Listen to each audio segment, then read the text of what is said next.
The Egyptians are getting ready to pursue Klal Yisrael. Vayikach 600 rechev bakur. They select 600 chariots, the best of them. If it was in our time, 600 tanks. But why did they need 600? Where did they get that number from? Some explain. There's a pasuk in Parshas Ha'azinu. Eichan yodov echad elef, u'shnayim yanisu revava. Two goyim can pursue 10,000 of Yidens. Lo aleinu. That means one can pursue 5,000. If that's the case, how many chariots did they really need? Shishim riboy, 600,000 Jews left Egypt. Divided by 5,000, that's only 120 chariots. So why did they select 600?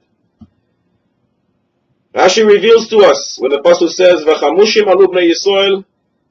V'chamushim, a play on word. Rashi says, only one out of each 5.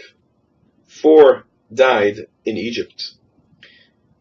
But the Egyptians didn't know this. The Egyptians thought that everybody left. HaKadosh Baruch Hu made sure that the Jews who had to die died during the plague of Choshech, darkness. So the Egyptians shouldn't know, and they didn't. They thought that much more than 600,000 left Egypt, 5 times more, and therefore they took 120 chariots, multiplied it by 5, and they got to 600 chariots. That is why they selected that number. But even though they did the math, and even though they actually had many more chariots than what they really need, HaKadosh Baruch Hu is the one who conducts the war. He made sure that all of them drowned in the sea.